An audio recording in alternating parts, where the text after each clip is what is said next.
বিসমিল্লাহির রহমানির রহিম। আমরা এখন আছি মেহেন্দিগঞ্জ উপজেলা 11 নং চাঁদপুর ইউনিয়নের ডালিরহাট নদীর পাড়ে।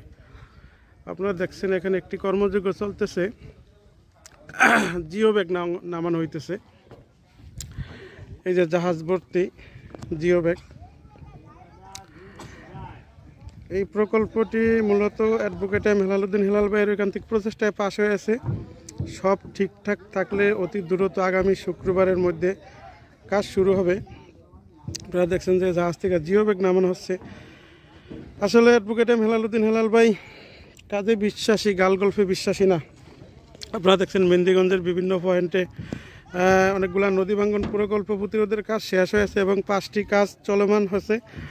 একটি হচ্ছে চরগোপালপুর ইউনিয়নের মোস্তফা বাজার, চরগোপালপুর ইউনিয়নের মিটুয়া খেওয়াঘাট, তারপর এটা হচ্ছে ডালিরহাট, তারপর আছে দক্ষিণ উলাইন্যা ইউনিয়নের জাদুয়া গ্রামের আশা গ্রামে, আরেকটা হচ্ছে আলীগঞ্জ পালপাড়ায়। মোট এই 5টি প্রকল্পের কাজ চলমান। আজকে থেকে সাইডে এই যে জিও ব্যাগ আসা শুরু হয়েছে।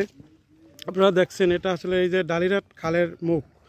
এই ডালিরহাট খালের মুখ থেকে এই কাজের উদ্বোধন শুরু হবে 2-1 দিনের মধ্যে। সম্পূর্ণ সাইডে মালামাল এসে পৌঁছবে ইনশাল্লাহ। আপনারা দেখছেন এটা ডালিরহাট সাইডের মাল। বিকালে আরও অন্য সাইড যেটা উলাইন্যা ইউনিয়নের আশা গ্রামের ওইটা, আরেকটা হচ্ছে আলীগঞ্জের পালপাড়া। এই সব সাইডের মালামাল আজকে বিকালের মধ্যে সাইডে পৌঁছবে এবং 2-1 দিনের মধ্যে এই জিও ব্যাগ ডাম্পিংয়ের মাধ্যমে কাজের উদ্বোধন করবেন মেহেন্দিগঞ্জের মাটি ও মানুষের নেতা, জননেতা অ্যাডভোকেট এম হেলালুদ্দিন হেলাল ভাই।